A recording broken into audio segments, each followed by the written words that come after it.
Anthony, hi. Hi. What song did you pick for us to listen to? So I picked God Can Use a Broken Man by Jason Crabb. It is my baptism song. It's just kind of fit my whole personality of who I am and what I come from Hmm. and what I've kind of been through my life.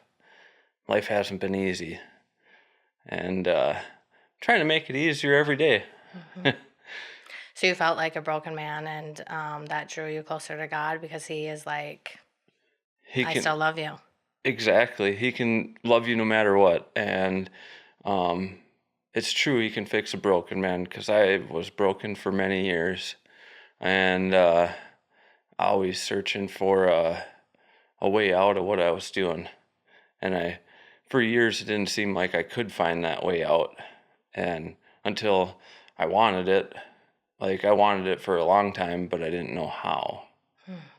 And yeah, it took oof, over 12 years of searching for a way out of trying to overcome an addiction, because I come from a family where we like my grandpa's dad, he was a really bad alcoholic, passed away when he was like 30. And then my grandma on my mom's side, she passed away from cirrhosis of the liver. And then my mom's an alcoholic. My dad's an alcoholic. I mean, it's real heavy in the family. And my mom doesn't only do alcohol, she does other drugs. And um, that's what's kind of what was hard, because that's where I assume I got a lot of addiction personality from, was Yeah. from her, and it made it hard as a kid. Hmm. Growing up in Brook Park, I mean, very much there. Not much to do. No, Hmm. and like, you know, bless my dad's heart, because I didn't I didn't live with my mom. We only went there on the weekends because they ended up getting a divorce when I was 3 years old, and you know, uh, so living with my dad full time, you know, I give him kudos on that. Hmm. I'm sure it wasn't hard, and I know I didn't make it easy on him, Did you have unfortunately. siblings helping give him a hard time as well? I think I was the hardest one, because my older brother, because there's just the two of us. He was always one of the better ones, but then he drank alcohol and had his own run through. Well, now he's sober, but it took him getting 2 DWIs to straighten his life out, and I'm glad I didn't have to go through that, Hmm. the legal part of that, but I almost wish I didn't have to go through what I went through to get to being sober. But if I had to do it again, I'd have to say yeah. I'd to because to overcome it, um, it's difficult. Yeah. You Yeah, had so many chains to break through. right. Sounds like we have so much to dive into. But I wanted to start with saying the you and I don't really know each other, Hmm. but we met last fall, and I wanted to tell you a story about the day that we met. So I had been working on the podcast in the evenings and weekends for about 4 months, and by the time I went to sleep, I would be so energized. I would have so many ideas. I'd be so pumped up about it. But every single morning for months, my first thought, sometimes before I even opened my eyes, was, "This is stupid. Like, you need to just stop. Like, there's nobody's gonna want to listen to you. Nobody's gonna care. Like, this is a stupid dream." And I would just wake up so down on myself. And that particular morning, I um, was like, I'm sick of these ups and downs. And this time I'm just going to be done. Like, just Yeah. stop chasing this silly dream. And later that early afternoon or mid-morning, I ran into you and your friend Robert, and I had never met you, but Robert I knew from when he used to come into the bar that I bartended at, and he was like, "Hey Beth, I'm so sorry I haven't came in, but I quit drinking." And I was like, "Well, I don't bartend there anymore, and I quit drinking also." And he said, "And this is Anthony, and he quit drinking." So I kind of just blurted it out. I was like, "Well, I'm starting a podcast about sobriety. Do you guys want to come on?" And you were both like, "Yes, yes," so excited. So then I went completely the other direction. I was like, okay, now I have to, like, there's people that are going to come on. I think I talked to a couple other people that said that they would come on too. But I was like, now if I tell them I quit before Mm-hmm. I even started, then I have to admit that I quit. So now I have to stop doubting myself. And not that every day, I still didn't doubt myself at some point, Yep. but that chance encounter really helped me move forward with more confidence, to just do it. I didn't want to let you guys down. And yeah, so Heck yeah, I'm proud of you. thanks. You're Thanks. welcome. Yeah, so I'm really excited for that day. So you have not just overcome drinking, but also pills, coke, meth. Which was the hardest? Oh gosh. Well, pills was one of the longest ones that I was on because I have Crohn's disease.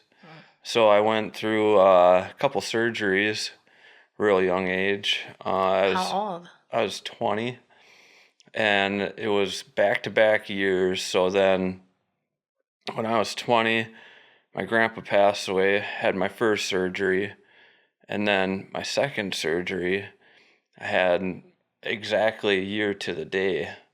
They missed an area in like higher up in the small intestine because I have no ileum anymore, which is where your large and small connect. And so they took out the old connection that they had like in the colon, and then they took that part out and then went higher up in the small.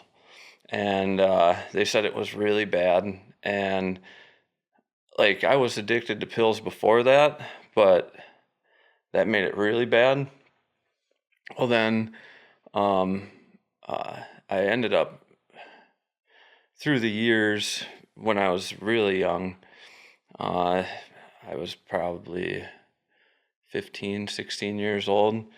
I had what I so-called friends, and um, I didn't know how to choose the right ones. Well, come to find out after they cleaned up their act for a little bit, but not so much that I know of anymore. Um, I found out when I was, oh gosh, 30 years old that I was getting drugged when I was 16 years old By your from, friends? yep, with meth, and I never knew it. How were they giving it to you? Um, like we were doing pills together, and then so we were snorting it. Well, then, that's exactly how it happened. You thought And it was Oxycontin or something, but it was meth? yep, exactly. That's insane. And that was going on for like 3 years, not knowing. And then, I always had it in the back of my mind to never do it. Well, then one thing led to another. There I was. And I'd have to say overall, probably the hardest one was cocaine for me, to be honest. Um, that's, that was really difficult. Kind of scary times. I got so bad into it that I thought I was going to die from it, and um, I it put me into paranoia because I was doing so much, and um, it led me to like being so paranoid that I would like hide under my bed because I was so scared, and that's when um, someone I went to treatment with. So like he always told me that if you wanted to get to kind of take away any evil spirits or anything like that, just pray in the name of Jesus Christ of Nazareth. And that's what I did underneath my bed three separate times. And the third time heard the most beautiful violin playing I've ever heard in my life. And since then, it's been one crazy journey to finding a way to get sober. And because after that instance, I put myself into um, treatment, and I rolled a Jeep. I should have never walked away before that instance. Um, I jumped a driveway approach and on a dirt road, and then the roof collapsed on my head, and you can notice it a little bit if you look from the back of my head that I was in a really bad car accident. And then it was last winter, I was getting a massage done, and my massage therapist looks at me and she goes, "Have you ever been in a car accident?" And I was like, "Yeah, why?" And she's like, "Because I can kind of tell it, like my neck's kind of messed up from it." So I was in a Jeep Cherokee, and when I jumped the driveway approach, the telephone poles were flying by, and then I landed on the lip of the road, like nose diving into it. So then it slammed the whole driver's side into the ground, and my head went back over the top of the seat in a Jeep Cherokee in like I'd say 98 is what year it was. And so when I finally came to, all lights were on in the car. Oh gosh, it was middle of the night. And I ended up leaving the car, and I went 3 miles in the dead of night, and because I knew not to go home, because that was the worst thing to do. So then, as I was going, like, I cut my head on the window really bad, it was bleeding, and I was hearing coyotes, and like, let me tell you, I was getting a little nervous. And the further I would go, the closer they were getting. Well, then finally, I got to where I was going, and I didn't go back home for 5 days before I put myself into I put myself into a psych ward. My dad and brother were gonna beat me with a baseball bat Why? because we had a confrontation where I was working on a vehicle in my dad's shop, and the concussion was making my head hurt so bad, like I couldn't be in around lights, and it was making it hard to like think right, and so I was telling him, I was like, I just need a break, and my dad and brother were drinking, and one thing led to another. So like there it was my dad has a shop that's 30 by 80, and the front 30 feet of it, there's a separating wall for just a regular garage to a wood shop. And I walked out the man door in that separating wall, and there was a truck behind me, four-wheeler in front of me, and my dad came from the shop and started yelling at me, and my brother came yelling from the other side, so I was kind of blocked in, and I knew not to do nothing, just kind of let them do their thing. Well, then my dad looks at my brother, and he goes, "Grab the bat." So my brother went looking for a bat, and then my brother came back and he goes, "I can't find it." Well, then And this is just because you needed a break? because I wanted a break, and Was this typical? this was more than typical. They kind of knew I was on drugs, and they were kind of like taking it out on me because like I've I was always trying to find help, but they knew who I was hanging out with.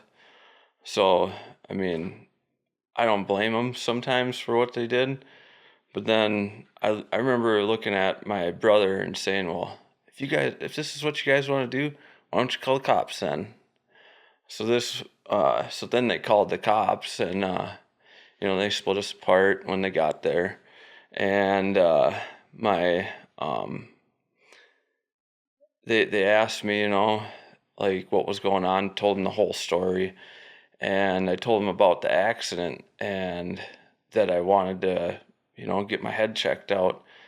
So then, after everything was done, I told them that my brother and dad were drinking, and I was like, my brother drove across the road, so like he shouldn't even be driving. So then, they took me in an ambulance to Mora and did a CT scan. They said that there was a serious concussion, but they could only see so much on the CT scan, so they never did an MRI.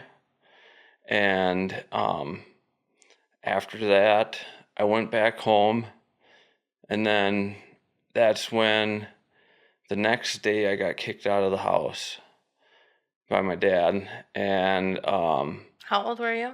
I was 27, and I had no vehicle in my name. He gave me his vehicle, and then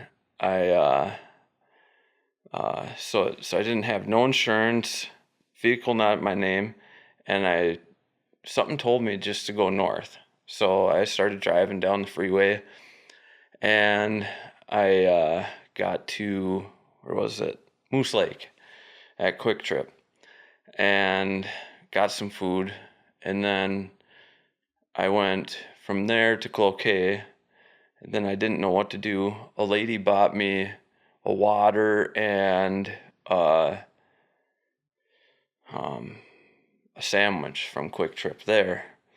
And then I don't know why it was, but I went back to Moose Lake, and I'm trying to go to sleep in my car. Well, cops seen this and pulled me over. Well, when he pulled me over, he goes, do you have license and registration? I said, I have a license, but the car's not in my name. I was like, just got kicked out of the house. I have no insurance on the car. And he's like, well, do you have any weapons in the car? And I looked in the back seat, and I said, well, first I said, no, not that I know of. And I turn around and I go, well, there is something in the back seat. And it was a crossbow. Just the main body of it, not the bow part of it. And he ran it. It came back clear. And then he said, well, since you were kicked out, he says, I'd tell you to go up to Duluth. So then I drove to Duluth after that. I took the crossbow about 5 miles down the road. I was so nervous with it, I threw it out the window on the freeway, and then drove myself to St. Luke's. And St. Luke's, they wouldn't take me. Is that a hospital? Yep. So then I went to St. Mary's hospital, and they took me, and I was there for 32 days in a psych ward, and because I was having psychosis so bad. From the concussion? From the concussion and like the drug use of like the meth. And coming off of it? Yeah, it was really bad. People were changing. Like I could look at somebody and they would morph into somebody else, and it was really bad. So then when I was in the psych ward, there was quite a few things that were like really difficult to see in there, from people trying to kill themselves to people flipping out, and just to get a medication administered to them. It was the most unbelievable thing that I've ever seen. And then I almost got admitted into that like committed to it, where they wouldn't let me leave, and then they could administer any drug that they want to you, you know. And luckily, I got a tip from one of the nurses that said, you better just talk to your doctor. And so I was in, like, after about a week, I was off of all medication. The psychosis was gone. And then, so jump forwards to like the 28-day mark. I was reading all this stuff, you know, and my doctor put a 28-day hold on me, or put a hold on me, which would have been over the weekend, but Monday was a holiday, so it turned into a 6-day hold. And I found this out just by reading all the paperwork on the wall. And so then that next day I did talk to her, and she goes, good, because I was going to commit you. And I was, then they found me a treatment facility to go to, and I was there for 28 days. Left there, went to Teen Challenge. I was told that it was outpatient. It turned into a another 90-day program, and I was like, no, this ain't happening, you know. And I ended up going into, what was it, like a homeless shelter up there, and then went back to working and found myself going back to the same place, which was a bar. And then one thing led to another. There I was doing the drugs again, you know. So then I lost my job. I got fired, and first job I've ever been fired from. And I went back to treatment. I put myself into treatment right after I got fired. I went to a different place down in like Rochester. Within 5 days, I seen 3 people get carried out on stretchers. And I called up my dad, and I was like, please get me out of here. So he got me out of there. And I went back to the original place that I went to down in Matamidi. And I was there for another 28 days. And then since then, it's been a journey of like finding out who God is, and just keeping on the straight and narrow, you know. Like, I found out, because I kind of dabbled with drinking still after getting sober from the drugs. But I had a doctor at a really young age, about 13 years old. I had seizures as a kid, and they said to never get addicted to it, to drink. And he's like, if you drinking really heavy, he's like, eventually it'll lead to a lifetime of seizures. And I was starting to black out, no matter if it was one drink or it was 10, you know. I was going to black out, and that's what caused me to completely stop. It's just, at that point, it's life or death, you know, not knowing what you did. And it's so, now it's so much more enjoyable, like all the things that I've missed out on, you know. And it's one heck of a journey. Yeah, wow, from seizures to Crohn's disease to alcoholics all around you. So Yeah, drinking was just normal while you were growing up? All everybody the was adults doing were it. drinking? When Yeah. was your first drink?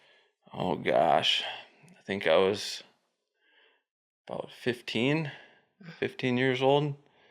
I plan to ask you, what were you trying to escape from with all these drugs and alcohol, but I think we already know Yeah, quite a bit.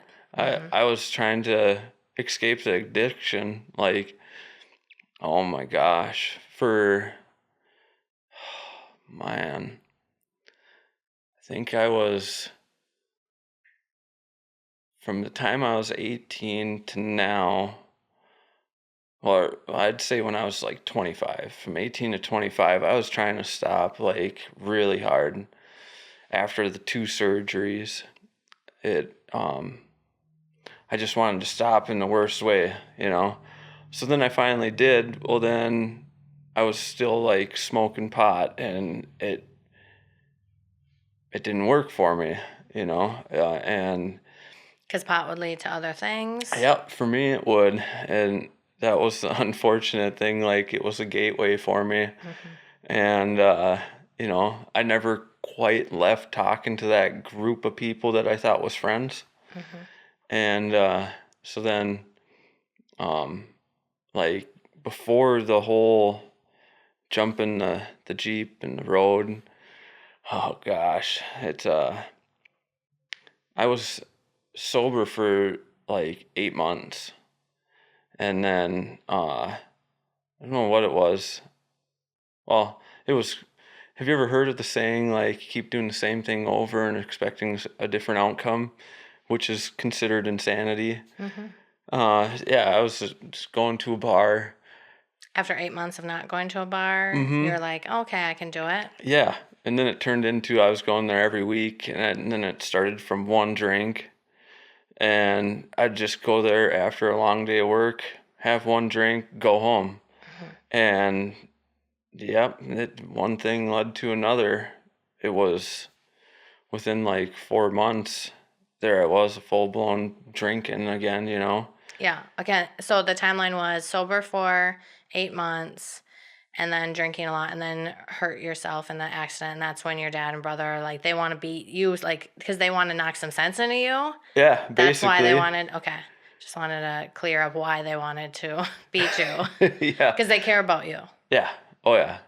Okay. And like, my dad and I have like one of the greatest like relationships now. Like, um, I'm trying to learn woodworking from him Mm-hmm. because that's what I've been blessed with my hands. Like, I do a lot of woodworking, and I can draw and tons of things. Like, oh man, it's so there's so much to learn from him. And like, this year I actually asked him to quit drinking, Mm. and so far he's like, as far as I know, I think it's like 3 weeks sober. No, that's beautiful. Yeah, and like, because I want to try and make up for the time that I lost, you know, from him. And like, it was more of my own doing, not his doing. Mm-hmm. And I just want to learn the woodworking aspect because that's where I know everything. I just doing, like, I was spraying kitchen cabinets at 13 years old. And, because that's what my dad would do on the side. And, um, man, he's the knowledge he has for and the wisdom of it. It's just it's amazing that I got that talent from him. You Yeah. know, I don't want it just to be put to the side and just set to waste away. You know. Right. I think why we're here is to be creative. So you already know how you can be creative. I asked for I asked his fiance to quit, and I hope she does because she drinks quite a bit, and you know, it's the first time I see my dad happy in a long time. You know, and I don't want him to lose her. Because, like, seeing the way my grandma went on my mom's side, I don't want that for anyone. Seeing somebody die from cirrhosis of the liver, it's painful. Oh, I bet. And, yeah, because she always had to, like, have a drink.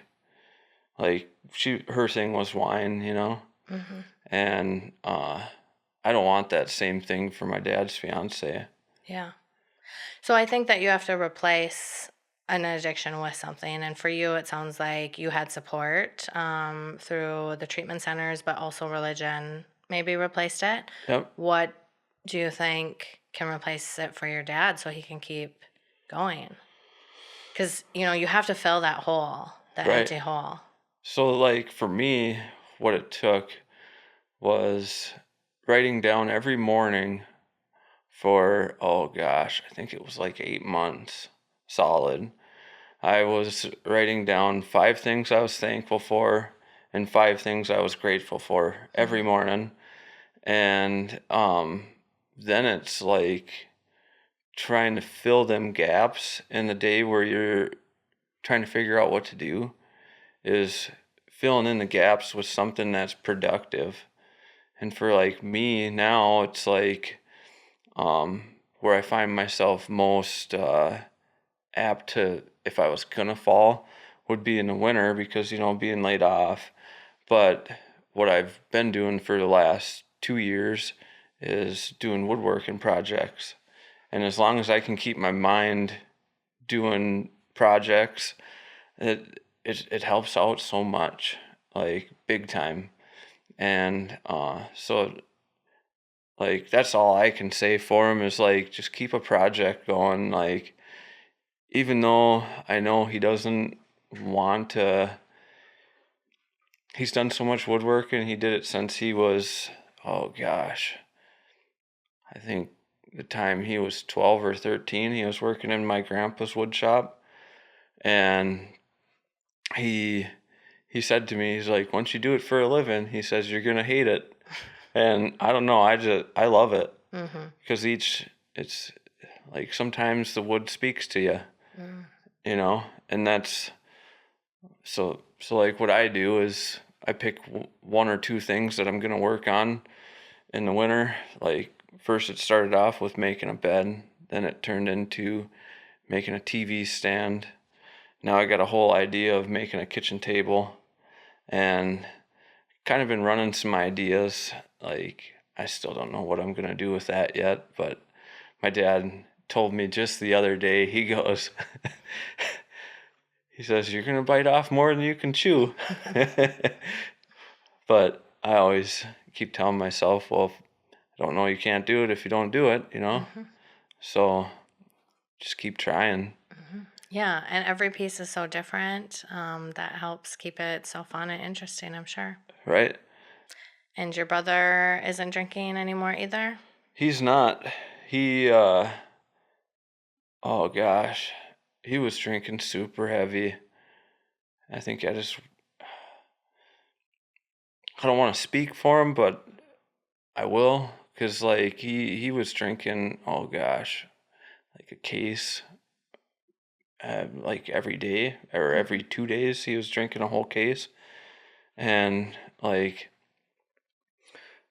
he was doing that for, oh man, 3 or 4 years. And but his thing was, drinking. I mean, the same thing with my dad, because it's legal. And that was always their excuse. And it's like, yeah, it's legal, but it's still mind altering. Yeah. Yeah, it was 2 DWIs. That his second one was what helped him. Like I think he had one of them ignition interlocks for like 2.5 years.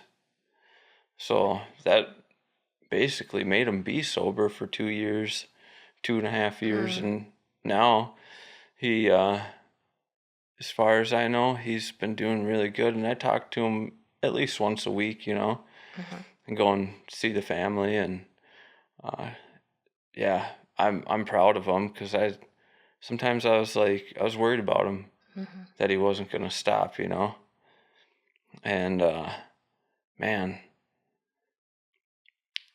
just to think, that drinking would do that much, it's just that you can get so addicted to it that you absolutely need it.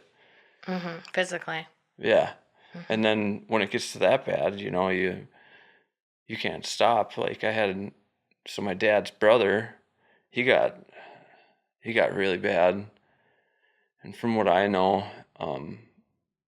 he ended up having alcoholism so bad that he was having seizures. And in order to get the seizures stopped, he had to have alcohol. And he ended up passing away from it.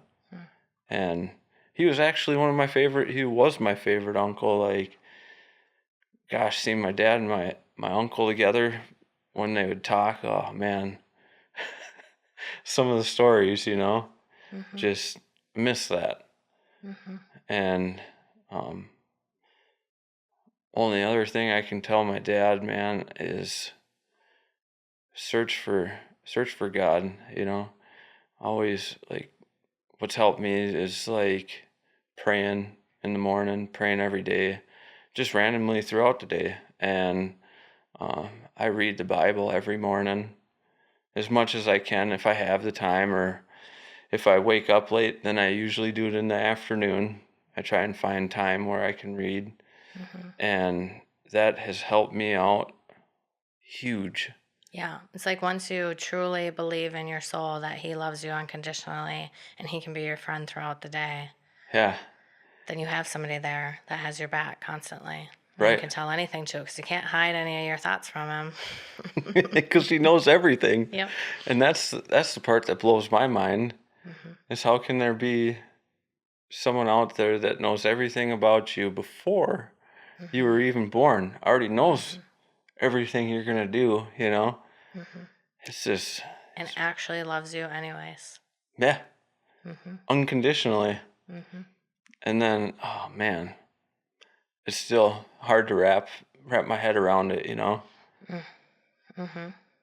Yeah, to actually feel that kind of love. Yeah. Right. Mhm. So I hadn't talked about it on the podcast yet, but I was addicted to meth from age 17 to 18. So that was like 2003 to 2004. And then I got pregnant. So then it became a lot easier to quit. Okay. And people always ask me why I started, even back then. And so I thought about it a lot. Why did I for the first time start? Mm-hmm. And I remember the first time it crossed my mind was in 11th grade. Um, my boyfriend had kissed a girl, and somebody was like, "Oh, you should fight her." And I was like, "No way, she's so much stronger than me." And somebody literally said, "Okay, we'll just do some meth, and then you're like invincible, and you can fight anybody."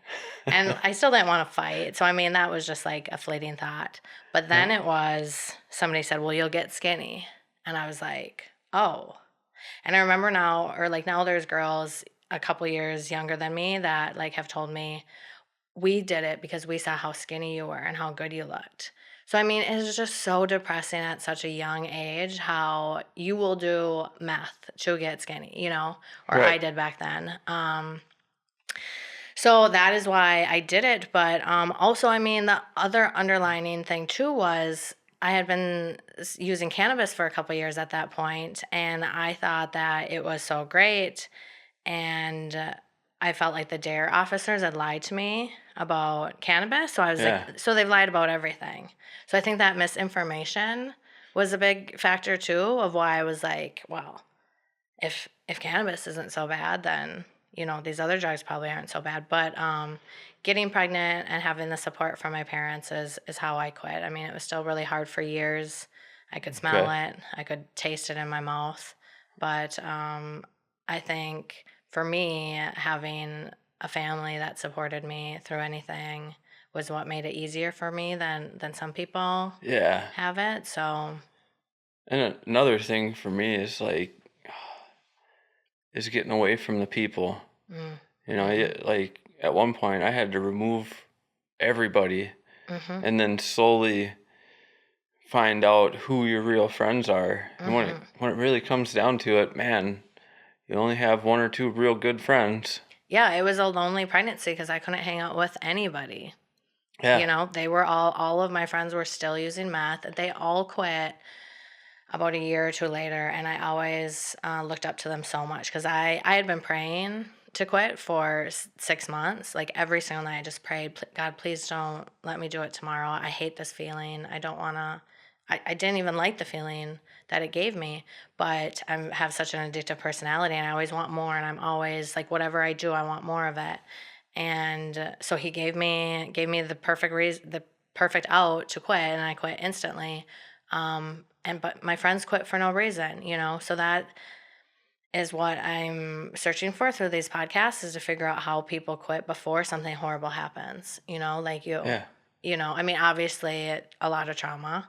But you could have just kept going and died. So it's like, what is it? It was at that violin playing that you heard, God, and then you just. That was one of them, Hmm. but like I seen so many friends pass away, you know.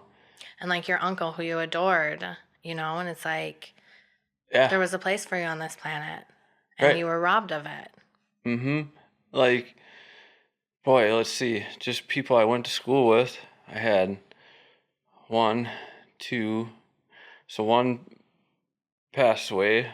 He was in the grade that I went with, was in Hinckley.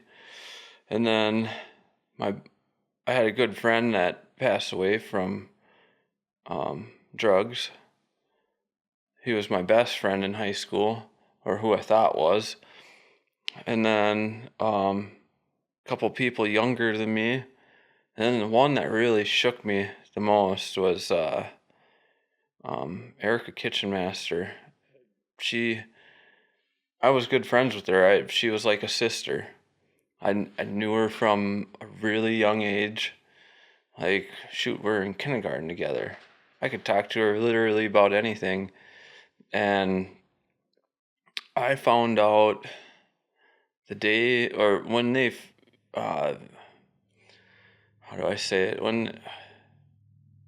When she was going missing, when she went missing, and then they found her like a couple hours later, um, it all hit me that it was like, because I think she was missing for like 72 hours, and then they searched and finally found her. Well, that 3 days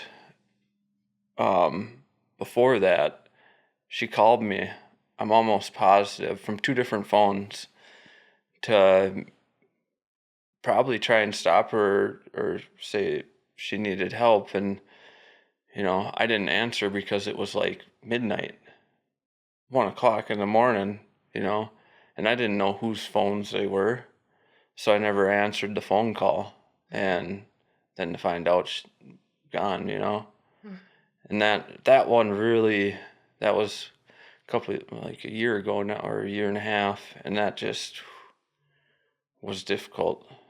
And, um, sucks because like in the worst way she needed an out too, but that's never the way I've wanted to go. Like it's I feel for people like that, because that's one thing I've kind of dealt with over the years is like suicidal thoughts.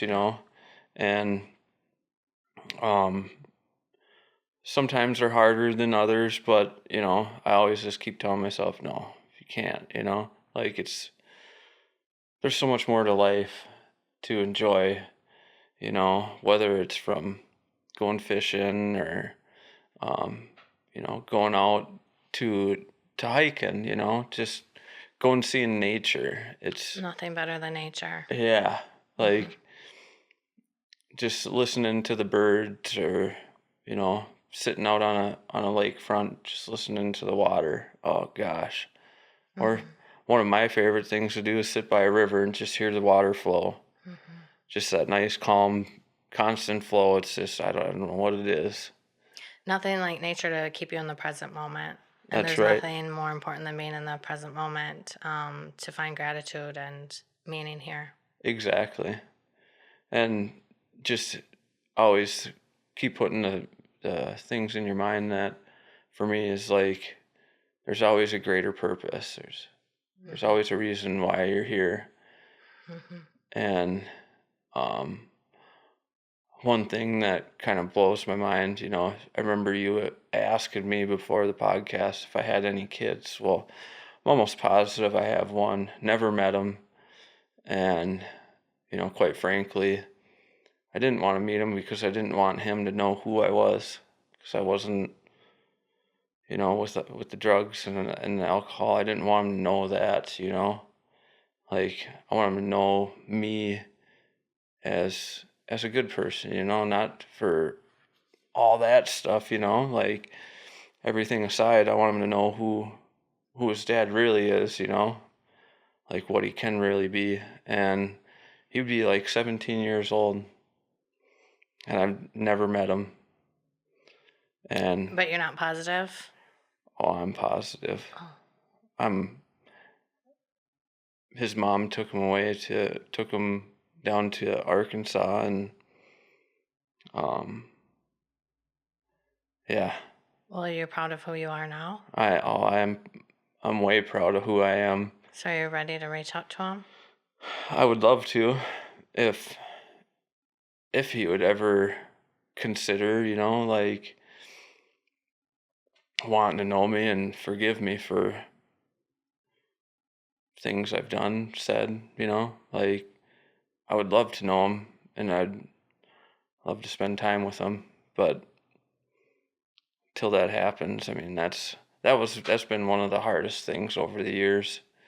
I remember breaking down in bars multiple times because of it, you know, knowing that you have a kid out there and not being able to see him, it's hard.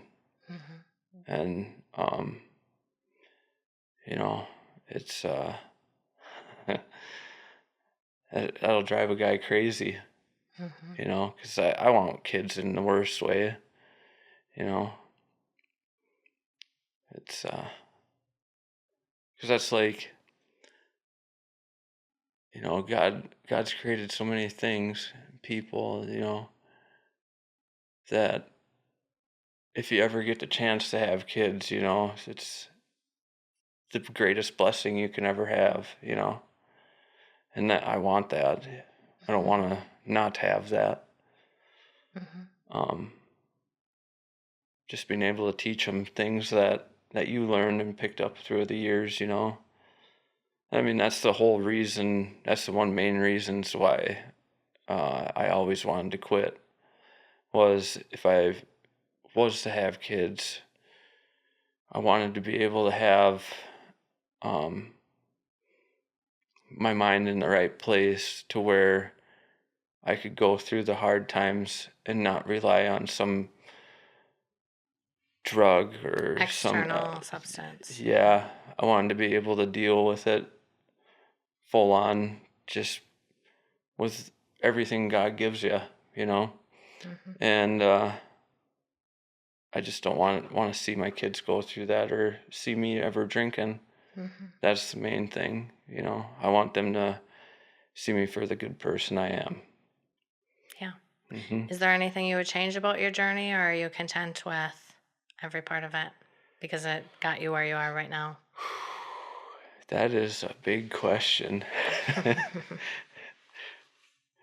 anything I would have changed? Yeah, if I could have changed, it would have been to meet my son for the first time, and that would have been when I was 20 or 21. Remember reaching out to my ex about him, and that's when she's like, he acts just like you. And I turned it away. I did, because I was in such a bad state. Like, I was struggling with pill addiction, alcohol not so much. I was more into the pills and marijuana, and I didn't want him to see that side of me because I was struggling with it for so long. And then every time that I've tried since then, I get nothing, just nothing back. So, I mean, maybe in the right time he will reach out, Trust God's timing. Right. Mm-hmm.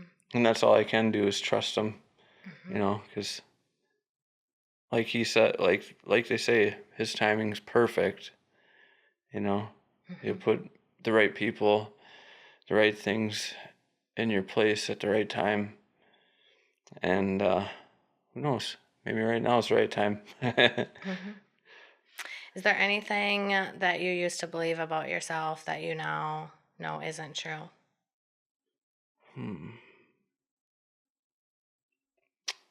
Let's let's see. I would have to say that um, I didn't have an addiction. Was what I always used to tell myself. I didn't have a problem. Well, I had a problem, Mm-hmm. and until I seen that, that I had a problem, and trying to figure out how to deal with that Like problem. took accountability and said, Yeah, and said I need to fix this before it can't be fixed. mm-hmm. Yeah, And so many people are in denial about it. yeah, and until you come out of that denial, I mean, it helps a lot. Like being able to say, okay, I do have a problem, Mm-hmm.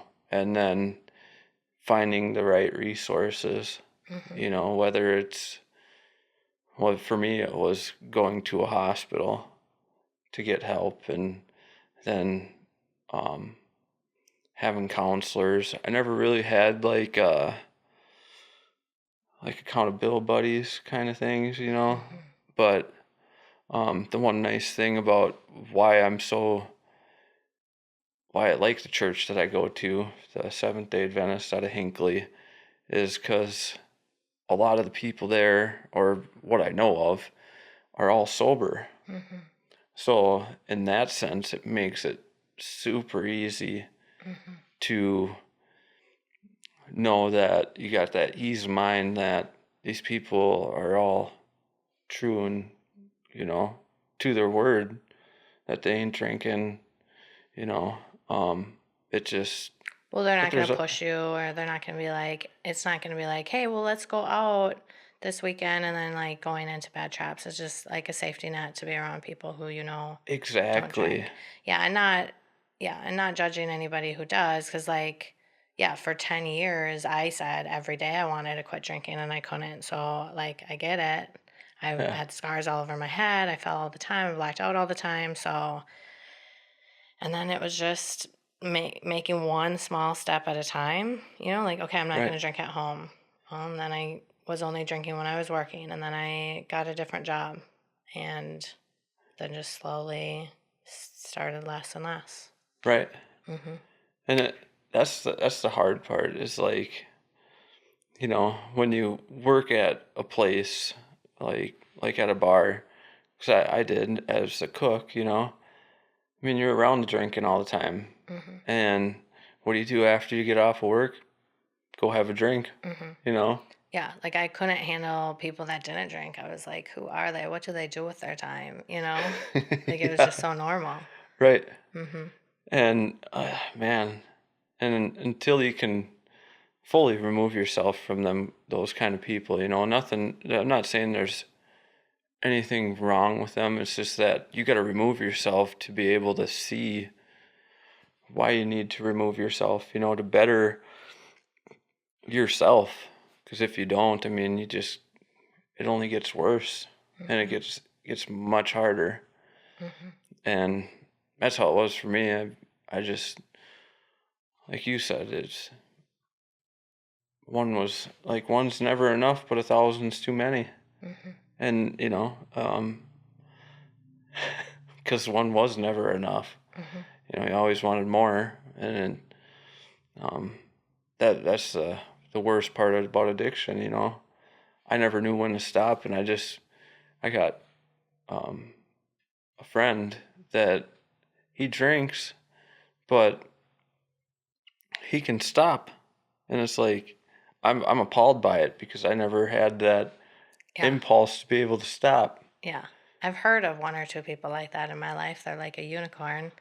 But Jason Bateman, the actor, I liked how he said it on his podcast, Smartless. He said, one or two was a good time, three or four was a great time. So I just thought 10, 11, 15, 16 would, the more I had, the more fun I would have. And that's how my brain reacted. And I was like, that was me too. I don't know that I was trying to escape anything, but I was definitely just sedating myself so that I didn't have to, because I'm just a very sensitive person. Everything makes me feel things. So I think drinking was like, oh, I don't have to deal with reality. I can just You can shut it sedate out. myself. Yeah. Yeah, But also, I just really want to have fun. right. Hmm. And that was my other thing is like, I had like problems where, I didn't finally fully move out for, oh gosh, I was 30 years old, 31 years old before I finally moved. And I always had that in my mind, like, you're such old, 25 years old, and you're still living at your dad's place, like, but, and, it's like, when I think about it, I was telling myself I didn't have a problem, but really, in all reality, I had a heck of a problem, you know, um, because the whole reason I couldn't move out because I was spending all my money, Mhm. Mhm. and that's the hard thing, yeah, and um, boy, if you could go back to being 18 years old, what would I tell my 18-year-old self? Mhm. Mhm. So, assuming that you'll have grandkids, 'cause I feel like you will, what do you hope for them when they're your age? What do you do right now that you hope that they do? Boy, I hope they enjoy nature, enjoy fishing, hunting, and I really truly hope that they get to know who God is, because he's a great guy, and I that's what I really hope to have, to be able to see grandkids and um, being able to teach them who God is, because He'll help you through all your hard times if you just ask, Mhm. and 'cause He has so many great things in store for you. So many surprises. Uh huh. When you're least expecting it to. Mhm. And that's what I it still kind of blows my mind, all the hard times you can have. Like, I mean, even being sober now, I mean, there's still struggles that you have, but it's so much easier to go through them struggles Mhm. versus before where you just bury the problem and then it gets worse and worse and worse, and it gets to a point where it's so bad that you have to do something about it. Or I mean, for some people, they just it doesn't happen. But I mean, if you can get the problem to stop, it's, oh boy.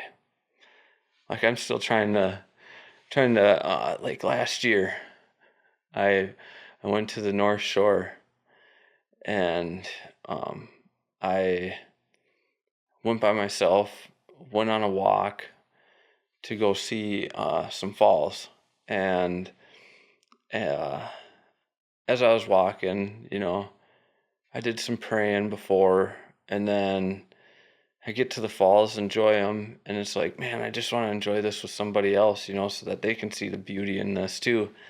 And then it was like I was really having a hard time because, like, years, like if you go back like 4 or 5 years, I would never got to enjoy that because I've never been out doing that stuff because I was out using drugs or alcohol, and it like hit me that, man, I wasted so much time just to go see nature's beauty when it's there right then and there. And I ended up leaving early and just driving back because I was having such a hard time. And it was tough for me to try and break out of that, like to actually go do things and see things, by myself. And um, yeah, Maybe God selfishly wants to spend alone time with you out there right now, and that's why He hasn't put somebody in your life to do it with yet. right. And I think you hit the nail on the head. Like, I I truly believe that. And He wants you to appreciate it to its fullest so that when the right person does come, she's going to be the person that understands on the same level as you. Exactly. Hmm. Beautiful. Is there anything that you do right now still that you hope your grandkids don't do when they're your age? Oh boy, not that I can think of, honestly, Good. That's because good. Yeah, I mean, You're exactly where you want to be. yeah. That's great. Well, I was really looking forward to this, and you have even more of a beautiful story than I could have ever imagined. So thank you so much. I think Yeah, you're going to help a lot of people who have heard this, inspire a lot of people, and we'll be rooting for your dad. I appreciate it. Thank you. Addiction is affecting so many people that I know and love, and I'm not always sure what to do about it, but talking helps.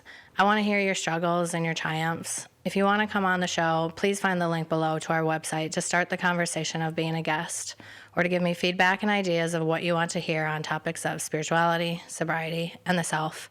I am nowhere near a professional. If you or someone you know needs help now, please call the SAMHSA National Helpline at 1-800-662-4357. It's free, confidential, and available 24/7.